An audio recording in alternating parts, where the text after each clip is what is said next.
और अगर सच अपना गुनाह है तो हम सभी को प्रकार गुनाहगार है। हम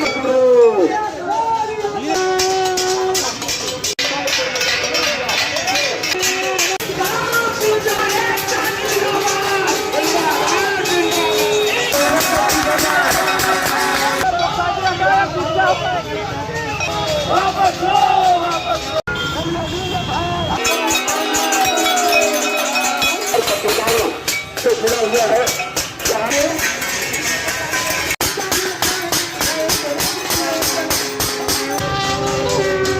भी करते हैं। इसलिए मैं तो सभी पत्रकार भाइयों से निवेदन करूंगा कि बलिया के स्वाभिमान की लड़ाई में, एक तरह से बलिया के स्वाभिमान की लड़ाई है, जहां पर केवल पत्रकारी शब्द नहीं है, बलिया के स्वाभिमान की लड़ाई है, जहां स्वाभिमान को ही गिरवी बना करके पत्रकार भाइयों को जेल में भेजने का काम यहाँ का प्रशासन किया है। मुझे तो तरस आ रही है कि भगवान इन सबों को सद्बुद्धि दे, जो भी प्रशासन का व्यक्ति अधिकारी है, भगवान तुमको सद्बुद्धि दे। यदि तुम्हारे साथ, तुम्हारे लड़के के साथ, तुम्हारे पत्रकार किसी मित्र के साथ इस तरह की बात हुई होती तो तुम्हारे हृदय पर क्या गुजरता। मैं समझ नहीं पा रहा हूं कि अधिकारी, कोई भी अधिकारी हो, जिलाधिकारी हो या उप जिलाधिकारी हो, ये अधिकारी है कि धिक्कारी है, ये स्वयं उसका निर्णय स्वयं वो कर सकता है। मैं तो समझ रहा हूं कि धिक्कारी है, अधिकारी नहीं हो सकता है। और कुछ लोगों, मैं तो अनुभव ये कर रहा हूं कि आज उत्तर प्रदेश की धरती पर बाबा साहब भीमराव अम्बेडकर का संविधान नहीं, बाबा योगी आदित्यनाथ का संविधान चल रहा है। जो अधिकारी चाहे वही संविधान है, ये मनमानी, ये पहली बार ऐसा देखने को मिल रहा है। और बंधुओं, किसी की भी न प्रतिष्ठा सुरक्षित है, न किसी की निष्ठा सुरक्षित है। पुलिस वाले जो है अपराधी को संत बना देंगे, संत को अपराधी बना देंगे।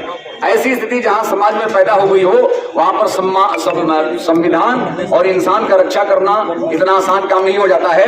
लेकिन ये बलिया की धरती है। बलिया हमेशा जुल्म और अत्याचार का विरोध किया है, और इसका शुरुआत भी लगता है कि परमात्मा ने फिर भारत की धरती में बलिया से ही चलने जा रहा है, और इसका शुरुआत हमारे पत्रकार भाइयों के माध्यम से होने जा रहा है। हम तो भाई आज एक सामाजिक कार्यकर्ता के रूप में, मैं तो पूर्व विधायक जरूर हूँ, लेकिन एक उसके पहले शिक्षक हूं और सामाजिक कार्यकर्ता हूं। मैं आप सबको वचन देता हूं कि आप जो भी लड़ाई की जो है अगली भूमिका आप तय करेंगे हमारी, हम सबकी, मैं तो एक सलाह जरूर दूंगा कि आप सभी लोग सर्वदलीय लोगों की बैठक बुलाइए और एक संघर्ष समिति बना करके, और बलिया से फिर इस तेवर को दिखाया जाए कि बलिया जब अंग्रेजों को भगा सकता है, ईस्ट इंडिया कंपनी को भगा सकता है, तो गुजरात इंडिया कंपनी को भी बलिया से भगा सकता है। आज जो है, आज भारतीय जनता पार्टी को तो अपने नाम में बदल देना चाहिए। भारतीय जनता पार्टी का नाम अब भारतीय जनता पार्टी नहीं है, शुद्ध रूप से समझ लीजिए कि नहीं, व्यवसायी जनता पार्टी हो गया है। अदानी और अंबानी के माध्यम से केंद्रित होने वाली पार्टियों को व्यवसायी जनता पार्टी कर सकते हैं। इसलिए भाइयों, आज संविधान न सुरक्षित है, न इंसान सुरक्षित है। मैं तो कह सकता हूं कि आज यदि इंसान और संविधान की रक्षा करना है तो स्वेच्छाचारी और भ्रष्टाचारी अधिकारियों पर अंकुश लगाने का काम अब कोई प्रतिनिधि नहीं कर सकता। प्रतिनिधि इसलिए नहीं कर सकता कि प्रतिनिधि स्वयं भ्रष्ट है। प्रतिनिधि जो है सत्य बोलने का जिसमें साहस नहीं होगा, वो कभी समाज की रक्षा करने की हैसियत में नहीं होता है। आज सत्य को स्वीकारना और सत्य को बोलना राजनीति के लिए सबसे बड़ा अयोग्यता बना गया। इसलिए लेकिन भाइयों, हमेशा ईश्वरीय सत्ता हमेशा ईमान और इंसान और हमेशा सत्य आचरण पर रहने वाले व्यक्ति का ही झंडा लेकर के चलती है। मुझे विश्वास है कुछ लोगों इस लड़ाई में आप विजयी होंगे। और मुझे जो भी जिस दिन जैसे जेल की बात आप लोग कर रहे हैं, तो जेल का निर्णय आप लोग कर लीजिएगा, और बैरिया विधानसभा क्षेत्र से एक दिन का डेट दे दीजिएगा। मैं 5000 लोगों के साथ गिरफ्तारी दूंगा बलिया में। मैं कम से कम 5000 लोगों के साथ मैं अपने नेतृत्व में उस दिन गिरफ्तारी दूंगा। हर एक विधानसभा क्षेत्र से अलग अलग उस क्षेत्र के पत्रकार भी रहे और समाज को चलाएं, सभी दल के नेताओं को भी चलाएं, और जो है पूरा दमदारी के साथ जब तक अपने इस जो भ्रष्ट अधिकारी फर्जी एफआईआर किए वापस नहीं लोग करते हैं, तब तक इस आंदोलन का क्रम जारी रखिए।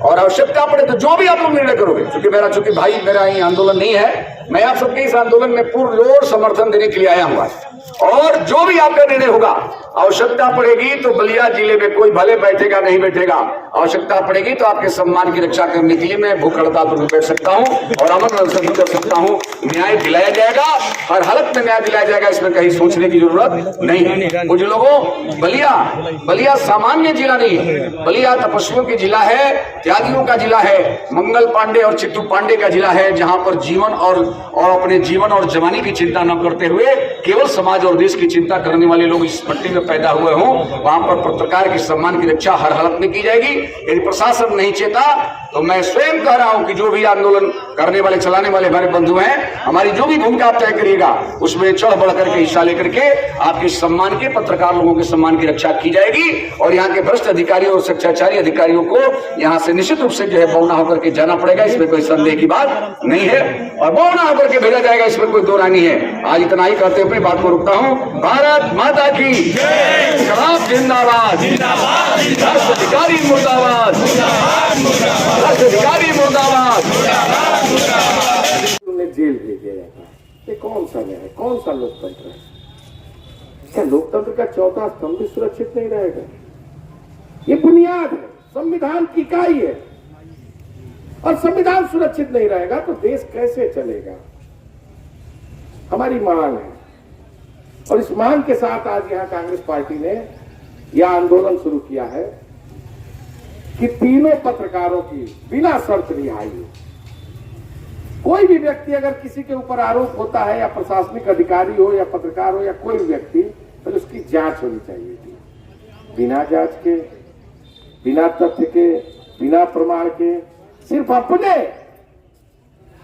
करतूतों को छिपाने के लिए किसी दूसरे के ऊपर आरोप मढ़कर उसे जेल भेजना कहीं ना कहीं संविधान की हत्या है। ये ज्ञापन आपको इसी आशय के साथ दिया जा रहा है कि आप